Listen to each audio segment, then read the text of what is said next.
The other room. After writing my account of an horrific experience I had as an 8-year-old child, many have encouraged me to speak about the aftermath. I've been hesitant to do so as I have felt unsettled since I broke my silence. Sleep has not come easy to me these last few nights.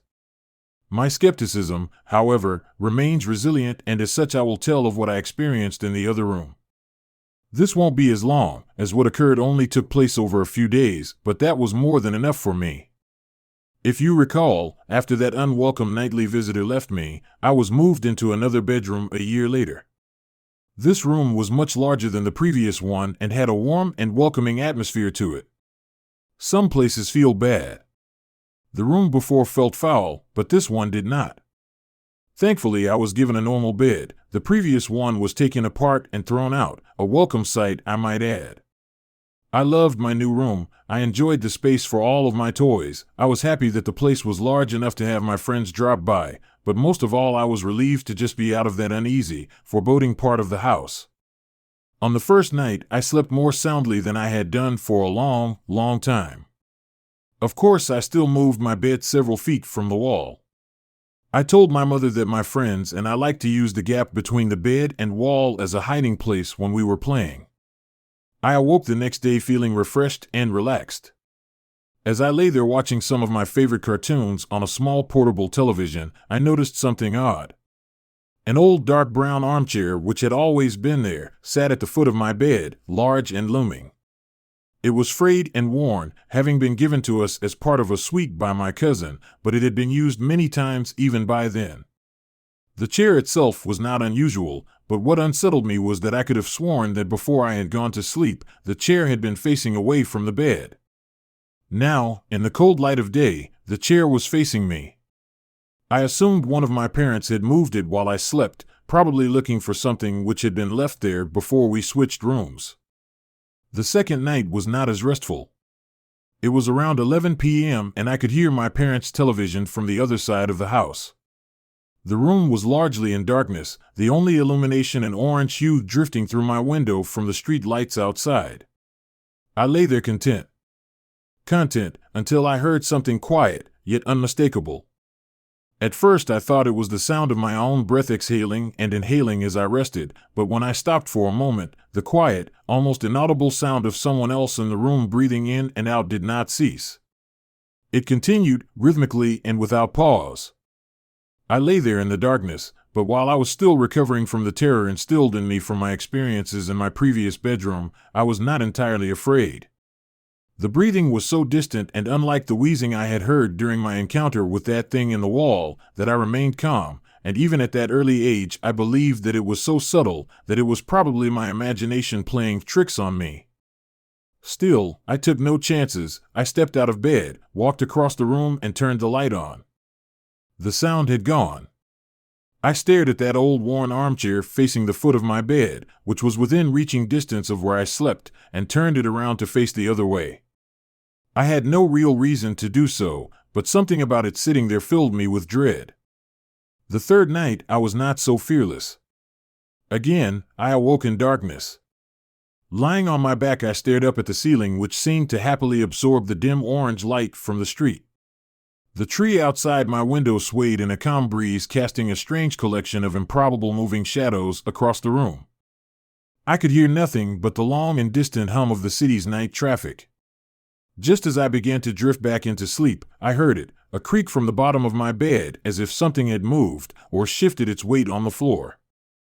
I raised my head, peering through the darkness, but saw nothing strange. Everything sat as it had done throughout the day. Nothing was out of place. I cast my gaze across the room, some comics on the floor, a few boxes which had still to be unpacked, the armchair unmoved, still facing away from the bottom of my bed. There was nothing sinister here.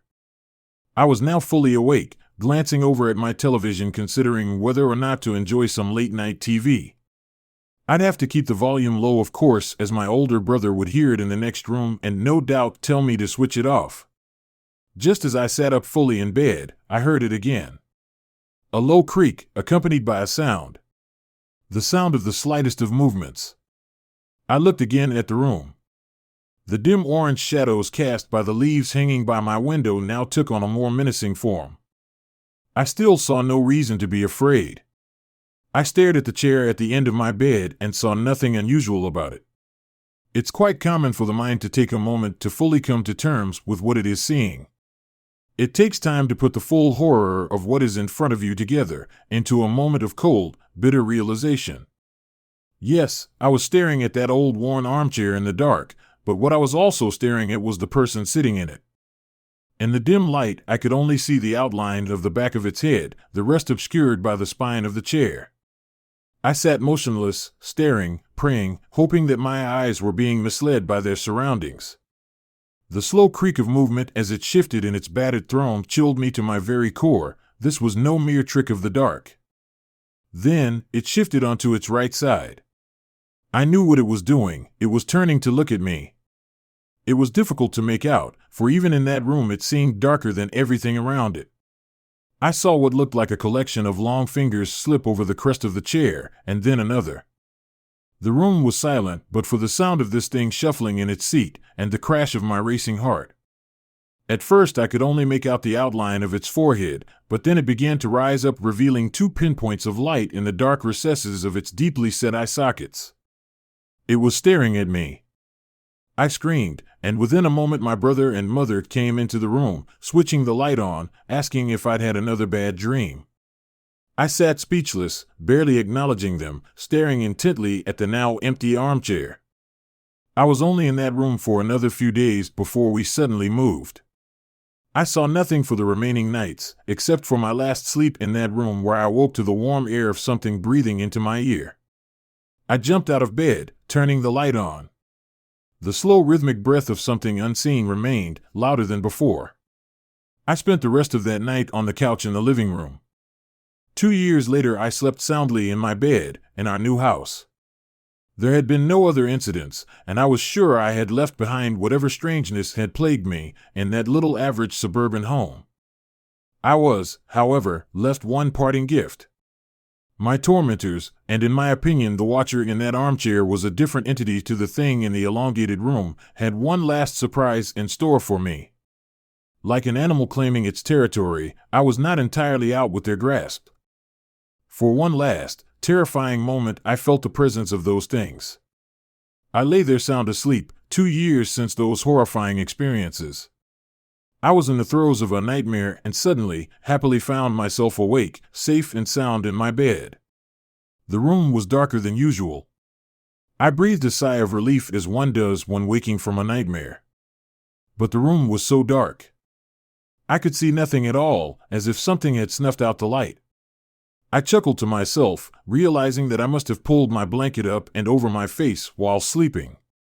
The cotton blanket felt cool against me, but the air was a little too warm, almost stifling. Just as I was about to remove the blanket for some air, I heard it. For the last time, I heard it. The rhythmic breathing of the watcher at the end of my bed. Fear gripped me, followed by anger and despair. Why could I not be left alone? I then did something most peculiar. I decided to speak to it. Perhaps this thing did not mean to harm me, perhaps it was unaware of the terror it had caused. Surely a young boy deserved some mercy? As the breathing grew louder and closer, I began to cry. I could feel its presence on the other side of the blanket, its breath hanging over me like a stagnant wind. Through the tears I uttered 2 words, words which surely would put an end to all of this: please stop. The breathing began to change, it became more animated, quicker somehow. I could hear something shuffling next to me, standing close by. The breathing then moved, first back to the foot of my bed, and then slowly across the room, through the door, into the hallway, and then gone. Half crying, half elated, I lay in the still darkness, my face still covered by the blanket. You may consider this a victory of some sort, but I do not. If those things were real, I know now beyond a shadow of a doubt that their intentions were not misconstrued, they were twisted, filled with malice. I would normally never use such a word to describe anything, but it's as close to evil as I hope I ever come. How do I know that? I'll tell you how.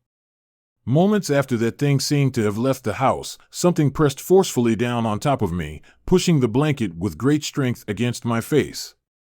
I could feel a large hand with long thin fingers wrapping the covers around my skull, its nails imprinted upon me like razor-sharp ridges.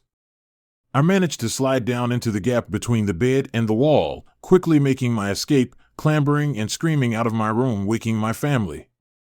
Make no mistake, that thing in the darkness tried to smother me to death.